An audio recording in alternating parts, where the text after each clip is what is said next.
Hello everyone and welcome back to another storytime video. And since it is April, it is time for me to talk about a couple things in relation to autism because it is Autism Acceptance Month. Um, so, the first thing I want to talk about is a movie that I saw a couple months ago, and that is the movie called Rain Man.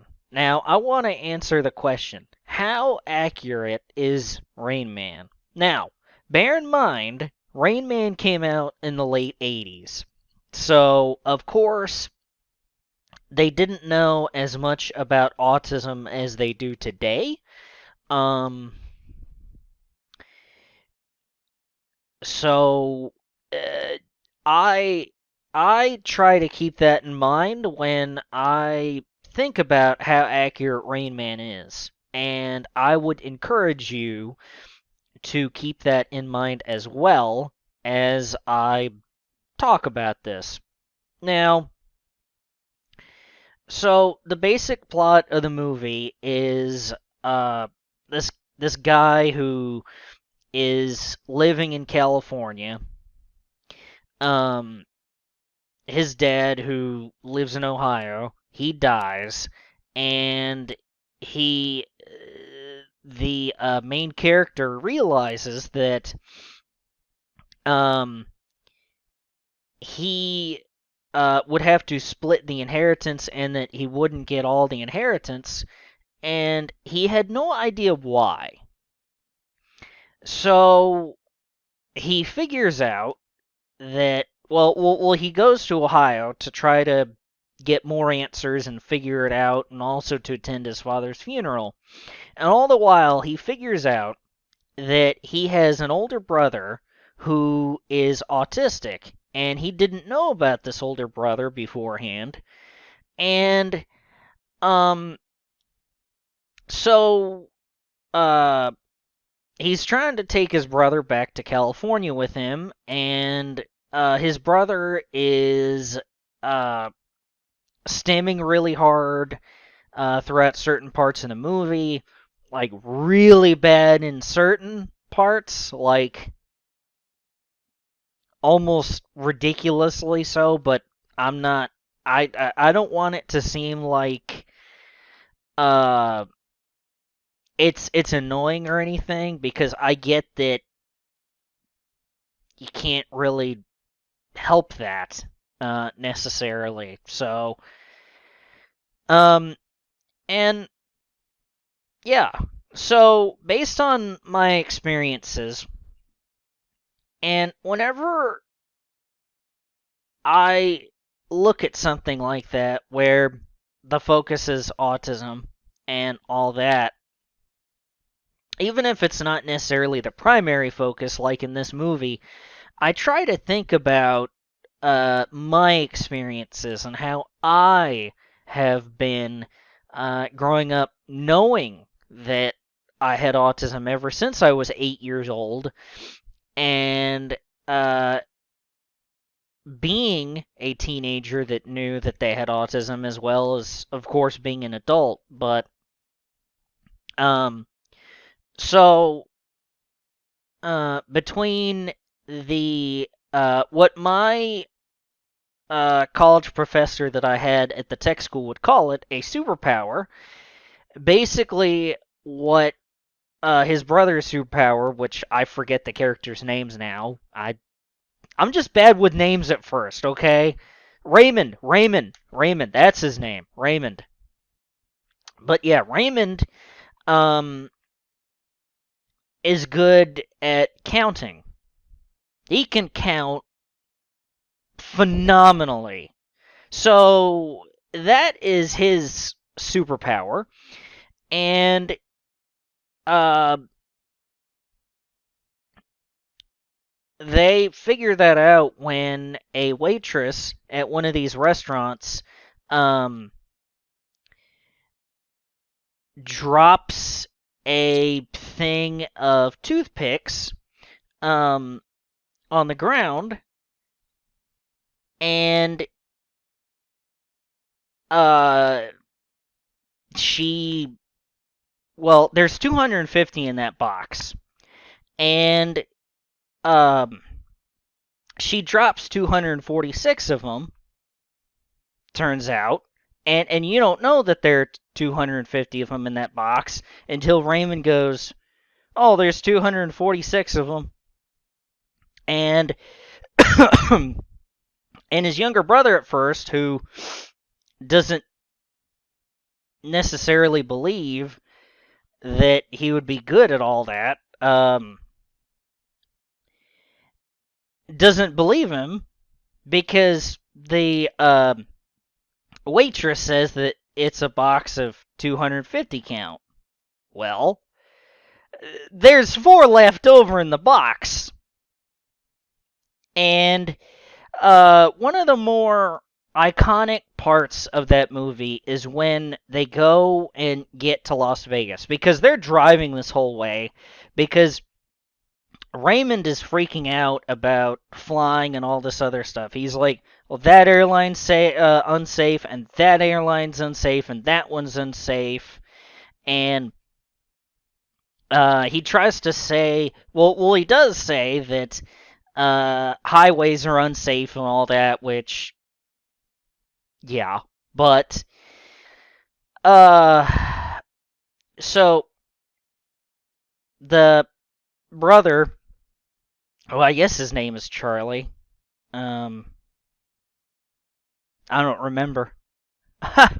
I'm sorry, I just don't remember. But between the superpower, like being able to count cards well, um, and sort of some of the stimming that he does, um, with and it's vocal stimming with him, um, where he his brother just throws a pair of underwear um, away while they're driving over the car because it's a convertible, and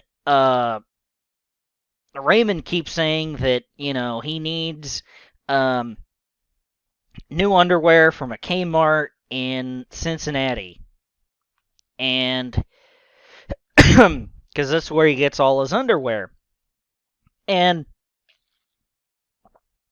um, so I think that it's really accurate, and uh, I can see the argument in terms of how people don't like that movie solely based on the fact that Raymond's brother treats him kind of bad. Well, kind of bad throughout the first half of the movie and really bad at other times. Because at first, Raymond's brother just wants to um, get more of the money that their dad is passing down to them.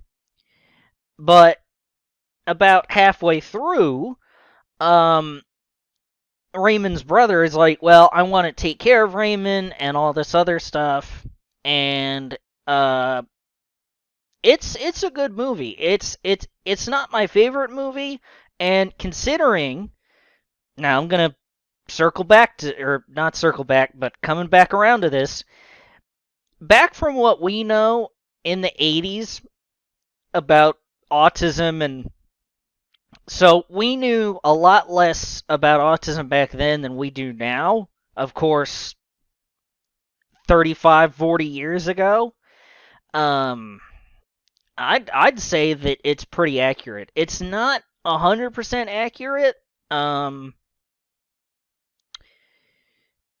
but they did do a pretty good job, and they do deserve to be praised. And I can forgive Raymond's brother for not treating his brother the best. Uh, most of the time. Most of the time. Now there was a time or two at the in the first half of the movie where I just was just dumbfounded with how rude he was to Raymond. But yeah, in addition to the oh, well, I kind of give Raymond's brother a pass because um I'm sure Raymond's brother didn't know everything about autism or how to deal with it. So he was kind of stuck and all. Well, I don't want to say stuck, but it's not like he was fighting a losing battle, but he didn't really know how to properly um, take care of his brother. But he learned closer to the back half of the movie.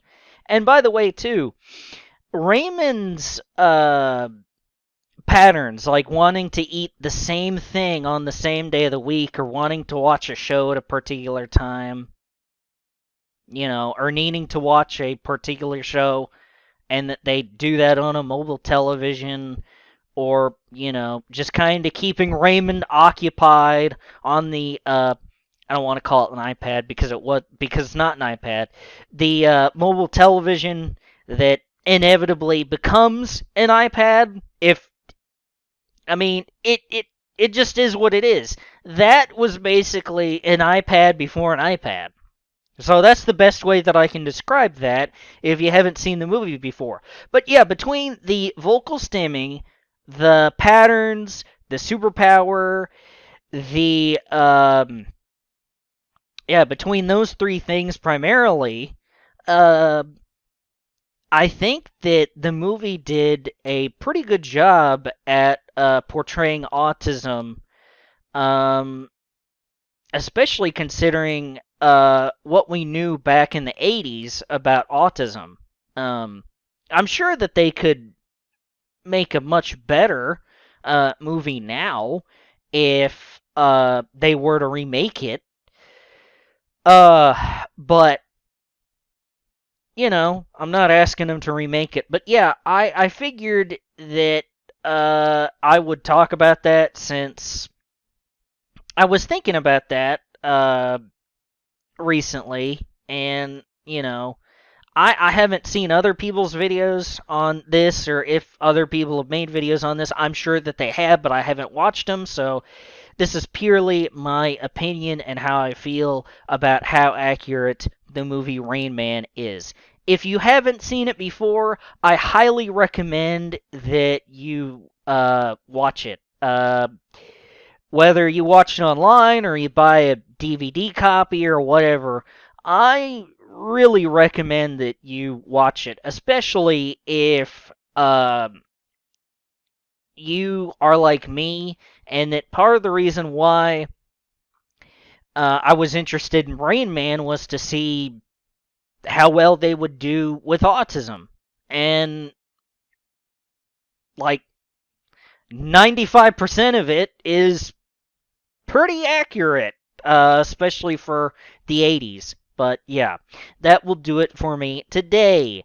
And see us, guys. I do believe that will do it for the storytime video. And Slack storytime video. I will see you later.